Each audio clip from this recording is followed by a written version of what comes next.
Assalamualaikum warahmatullahi wabarakatuh. Di sini ya, saya akan menjelaskan tentang materi praktek mata kuliah Lab Management dan Perbankan Syariah.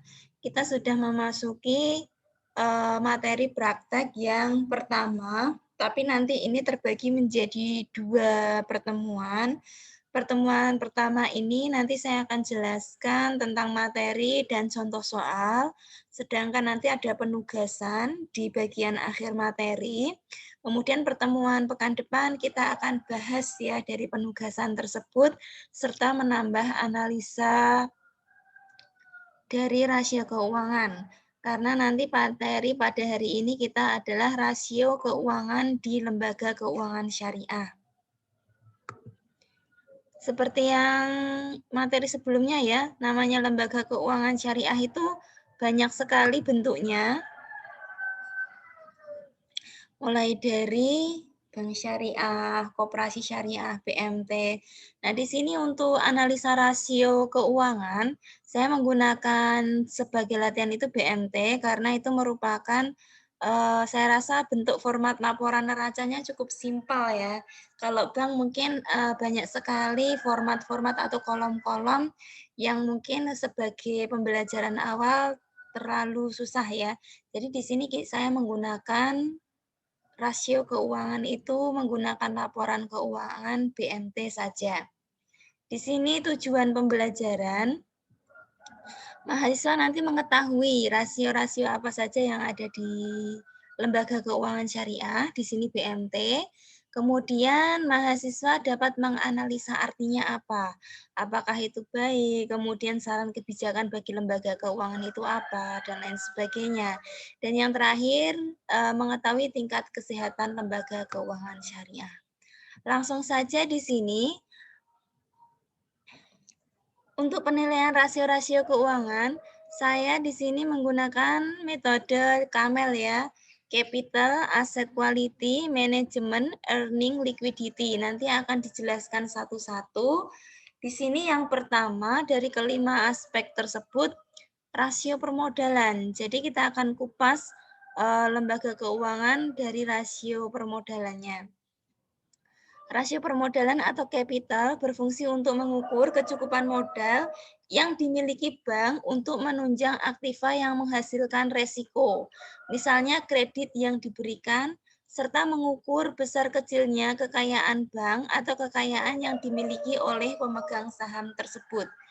Di sini sebagai lembaga keuangan, baik syariah ataupun tidak, yang namanya modal itu penting sekali ya. Penting sekali, bahasanya di sini merupakan power atau kekayaan lembaga keuangan tersebut aman dari kebangkrutan atau enggak, termasuk salah satunya di sini adalah permodalan. Sebagai bayangan, kita bisa bayangkan kalau kita mau membuka bisnis restoran. Misalnya butuh 2 miliar. Yang pertama, modal 90% dipenuhi dari utang bank. Dan yang kedua, modal 90% dipenuhi dari modal pribadi. Kira-kira restoran itu akan kuat mana nanti di dalam bertahan dan operasionalnya. Tentu bisa kita bayangkan akan lebih bagus jika kita mendirikan usaha restoran itu jika dari modal pribadi. Kemungkinan terburuk sekali, misal jika restoran itu bangkrut, maka setidaknya kita tidak ada kewajiban membayar hutang karena kebangkrutan itu modalnya dari kita sendiri ya. Jadi uang kita hilang gitu ya bahasanya. Tapi kalau modal dari bank sudah restorannya bangkrut, uangnya hilang, orang tersebut masih harus mengganti uangnya di bank karena modal itu diperoleh dari pinjaman. Jadi di sini pentingnya di sini suatu lembaga bisnis tidak terkecuali lembaga keuangan syariah di sini dalam membangun usahanya itu memiliki modal pribadi ya, modal dari owner atau di sini pemilik itu sendiri itu harus kuat, jangan modal dari pihak ketiga saja. Di sini untuk mengukur rasio permodalan menggunakan capital adequacy ratio atau CAR ya. Di sini CAR rumusnya total modal plus total hutang. Hutang itu nek bahasa akuntansi kewajiban ya. Kalau total, berarti yang dimaksud di sini kewajiban lancar plus kewajiban jangka panjang. Rasio yang kedua nanti adalah kualitas aset atau aset quality. Rasio di sini menggunakan rasio non-performing financing, NPF ya. Kalau di bank konvensional istilahnya non-performing loan, NPL ya. Loan itu pinjaman, tapi kalau F financing itu pembiayaan. Rasio NPF berfungsi untuk mengukur resiko gagalnya pengembalian pembiayaan yang mengalami kemacetan. Ingat nanti di dalam istilah kita syariah ya, istilahnya kita menghindari kata pinjam. Karena pinjam itu harus dikembalikan sama ya, maka di dalam seterusnya kita menggunakan istilah pembiayaan atau financing. NPF ini bahasanya rasio kredit macet. Yang namanya lembaga keuangan, bank, kemudian di apa ya, koperasi dan lain sebagainya, kegiatannya jileh-jileh ke duit gitu ya bahasanya, pasti ada namanya resiko yang macet ya. Nah, berapa persen macetnya itu nanti bahasanya diukur dengan namanya rasio NPF. Mengukur gagalnya resiko pengembalian pembiayaan yang mengalami kemacetan. Rumusnya NPF di sini adalah pembiayaan yang bermasalah. Dalam kategori bermasalah di sini kurang lancar, diragukan, macet ya. Kemudian dibagi total pembiayaan yang disalurkan. Yang ketiga, rasio manajemen. Manajemen di sini dilakukan oleh bank atau lembaga keuangan, tapi secara kualitatif. Karena secara kualitatif, istilahnya pengukurannya secara kualitatif, wawancara, kuesioner secara kualitatif, maka di sini untuk praktek di sini untuk rasio manajemennya kita lewati. Sedangkan yang keempat adalah rentabilitas atau earning. Di sini mengukurnya dengan dua rasio, yaitu return on asset, ROA, dan return on equity, ROE. ROA sesuai singkatannya ya, return itu istilah investasi labanya ya, pengembalian hasil, berarti investasi. On aset, terhadap aset. Jadi mengukur labanya dibandingkan dengan aset, bahasanya seperti itu. Rasio untuk mengukur kemampuan manajemen dalam mengelola aset untuk menghasilkan laba bersih. Sedangkan ROE, return on equity. Equity itu modal ya. Modal, return itu tadi laba dari investasi, maka di sini membandingkan laba terhadap modal. Rumusnya sudah ada sebagaimana di materi. ROA laba bersih dibagi total aset, ROE laba bersih dibagi total modal. Nanti contoh latihan soal ada di bawah. Liquidity, likuiditas ya. Likuiditas kita harus tahu dulu arti likuiditas. Di sini likuiditas adalah berasal dari kata liquid ya. Liquid itu adalah cair, maksudnya dana yang segar ya, dana segar, dana yang harus segera ada oleh bank atau BMT untuk kebutuhan kewajiban mendesak. Contoh misalnya di sini ada nasabah mau ambil uang. Itu bagi BMT kan kewajiban ya, bagi BMT kewajiban. Maka di sini pun harus ada lah, ngambilnya misalnya mau ngambil 500 juta, nah dek seperti itu ya. Itu BMT harus punya dana cair, jangan-jangan nggak ada 500 juta tapi uangnya sudah disalurkan ke pembiayaan semua. Itu tidak bagus ya, karena bagaimanapun juga aturan lembaga keuangan syariah ketika nasabah ambil uang, bank BMT harus siap kapanpun, jadi harus sedia dana liquid atau dana segar atau dana cair. Selain itu contohnya juga misalnya hutang jangka pendek ya, atau pembiayaan jangka pendek.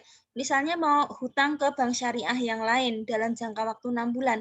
Oh, mau jatuh tempo pembayaran, maka di sini BMT harus sedia dana untuk membayar hutangnya yang segera jatuh tempo. Jadi di sini likuiditas itu dana yang harus segera ada untuk membayar kewajiban jangka pendek. atau kewajiban yang segera harus dibayar. Di sini untuk pengukuran likuiditas kita bisa menggunakan dua rasio. Yang pertama FDR atau Financing to Deposit Ratio. Kepanjangan ini bisa mencerminkan definisi ya. Financing pembiayaan to terhadap deposit ratio yaitu total deposit ya. Di sini rumusnya di sini total pembiayaan, nah financing kan pembiayaan dibagi total hutang ya, total seluruh kewajiban. Total hutang di sini kewajiban lancar plus kewajiban jangka panjang.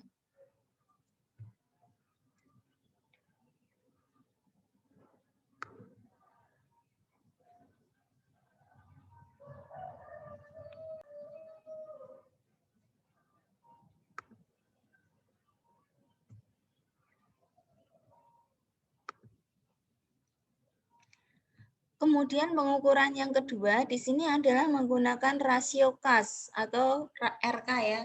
Bahasa Inggrisnya cash ratio. Di sini rasio yang menunjukkan kemampuan BMT untuk memenuhi hutang jangka pendeknya, simpanan tabungan atau simpanan berjangka yang telah jatuh tempo. Harapannya dua rasio ini bisa membedakan.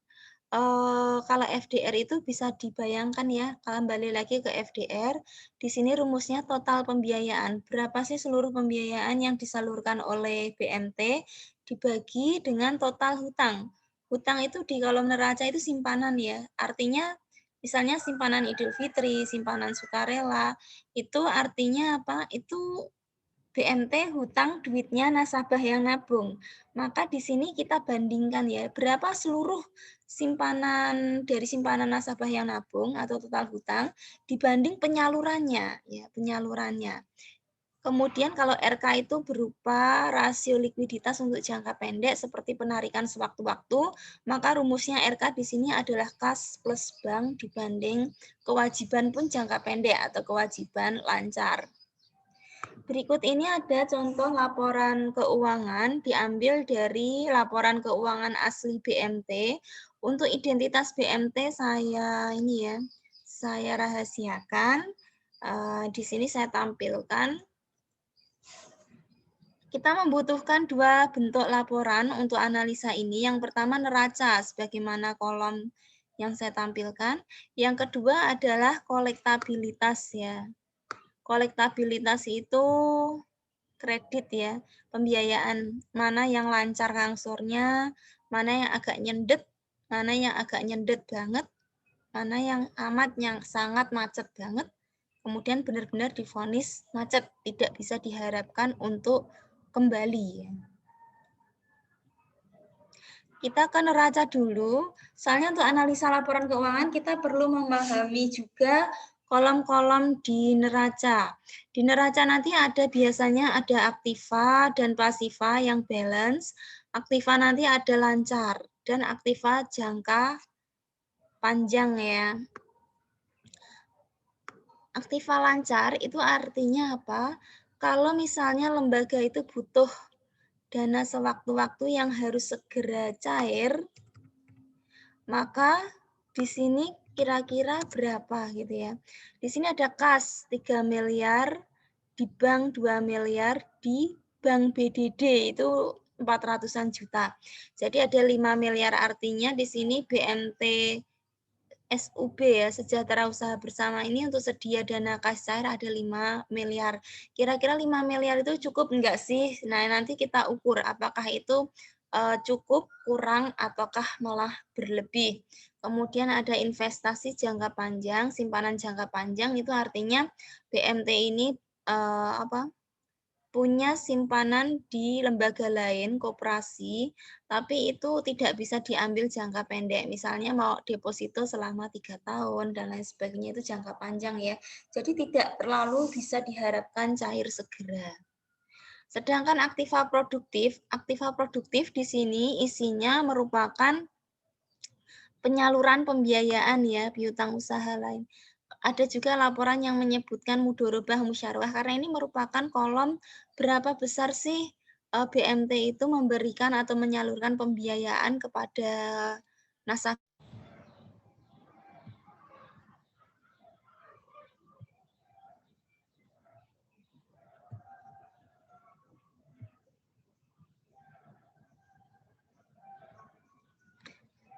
Udah ya, kemudian lanjut ke aktiva tetap.